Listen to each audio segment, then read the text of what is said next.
entire life, either at the schoolhouse, on the way to the schoolhouse, or talking about what happens in the schoolhouse. Both my parents were educators. My maternal grandparents were educators. And for the past 40 years, I've done the same thing. And so needless to say, over those years, I've had a chance to look at education reform from a lot of perspectives. Some of those reforms have been good, some of them have been not so good. And we know why kids drop out. We know why kids don't learn. It's either poverty, low attendance, negative peer influences. We know why. But one of the things that we never discuss, or we rarely discuss, is the value and importance of human connection. Relationships. James Comer says that no significant learning can occur without a significant relationship.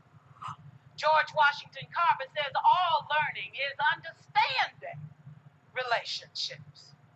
Everyone in this room has been affected by a teacher or an adult. For years, I have watched people teach. I have looked at the best and I've looked at some of the worst.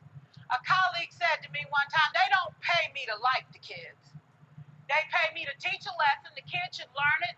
I should teach it. They should learn it. Case closed.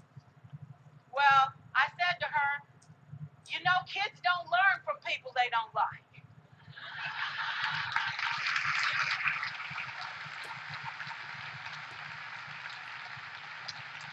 She said, that's just a bunch of hooey.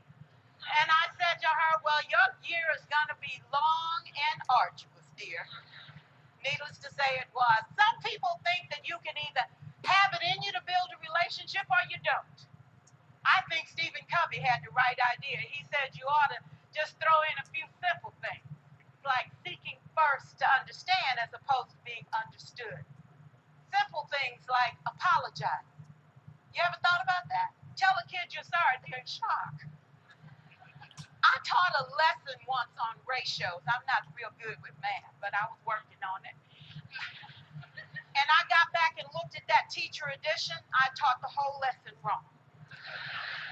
So I came back to class the next day and I said, look, guys, I need to apologize. I taught the whole lesson wrong. I'm so sorry. I said, that's okay, Miss Pearson. You were so excited. We just let you go.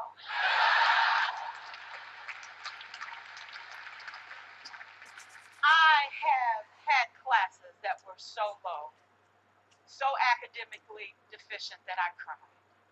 I wondered, how am I going to take this group in 9 months from where they are to where they need to be? And it was difficult. It was awfully hard. How do I raise the self-esteem of a child and his academic achievement at the same time? One year I came up with a bright idea. I told all my students, you were chosen to be in my class because I am the best teacher and you are the best students. They put us all together so we could show everybody else how to do. One of the students said, really?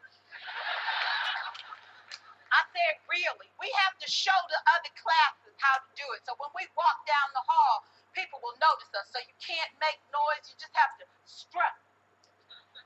And I gave him a saying to say, I am somebody. I was somebody when I came. I'll be a better somebody when I leave. I am powerful and I am strong. I deserve the education that I get here. I have things to do, people to impress, and places to go. And they said, yeah. You say it long enough, it starts to be a part of you. And so,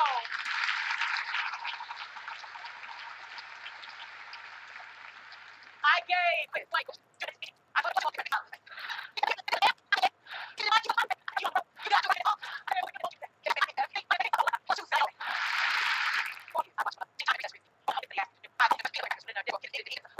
didn't smell so good. There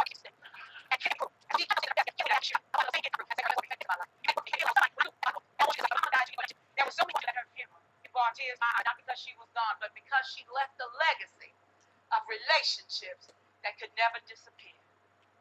Can we stand to have more relationships? Absolutely. Will you like all your children? Of course not. And you know your toughest kids are never at